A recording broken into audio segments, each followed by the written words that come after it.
ঈশ্বর তবুও এই পৃথিবীর মানুষকে অনেক ভালোবাসতেন। তাই যথাসময়ে ঈশ্বর যিশুকে পাঠিয়ে লোকদেরকে দেখালেন যে কিভাবে তাঁর সাথে সম্পর্ক পুনরুদ্ধার করা যায়। যিশু কে? যিশু হলেন ঈশ্বরের একমাত্র এবং অদ্বিতীয় পুত্র। যিশু একজন দারুণ শিক্ষকও ছিলেন। লোকেরা তাঁর কথা শুনতে ভালোবাসত, কারণ কিভাবে ঈশ্বরের কাছে ফিরে আসা যায় তা তিনি লোকদেরকে শিক্ষা দিতেন। যিশু শক্তিশালী আশ্চর্য কাজও করতে পারতেন। একদিন লোকেরা সারা দিনের জন্য যিশুর শিক্ষা শুনতে আসলো। তারা ক্ষুধার্ত ছিল বলে যিশু 5টি রুটি আর 2টি মাছ নিলেন, আশীর্বাদ করলেন আর তারপর তার লোকদেরকে খেতে দিলেন।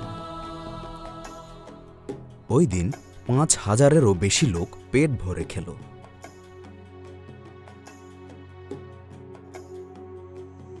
যিশুর শক্তি আমাদের প্রয়োজন মেটাতে সক্ষম।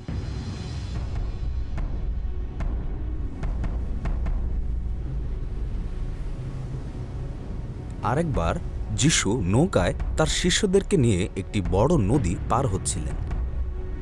যিশু যখন ঘুমিয়ে পড়লেন, তখন একটা শক্তিশালী ঝড় আসলো। যিশুর শিষ্যরা তাকে জাগিয়ে বললেন, প্রভু, আমরা তো মারা পড়লাম। যিশু উঠে দাঁড়িয়ে বাতাস আর ঢেউকে ধমক দিলেন, থামো, শান্ত হও।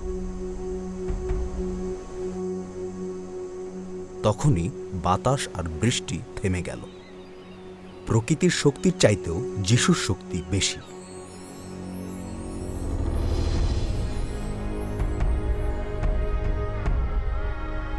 যখন তিনি অন্য পাড়ে গিয়ে নামলেন, সেখানে একজন উন্মাদ ব্যক্তির দেখা পেলেন যে কবরে বাস করত।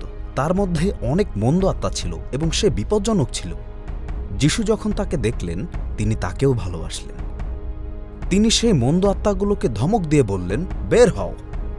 তখনই তারা তাকে ছেড়ে গেল এবং সেই লোকটিও সুস্থ হয়ে গেল। যিশুর শক্তি মন্দ আত্মাদের চেয়েও শক্তিশালী।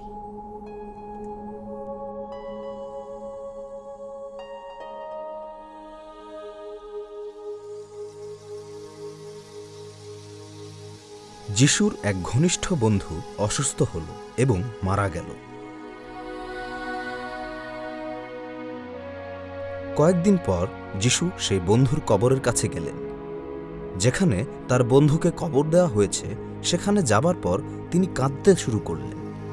যিশু সেই কবরের সামনে গিয়ে বললেন, বন্ধু, বের হয়ে এসো। তাঁর বন্ধু জীবিত হয়ে হেঁটে কবরের বাইরে আসলো।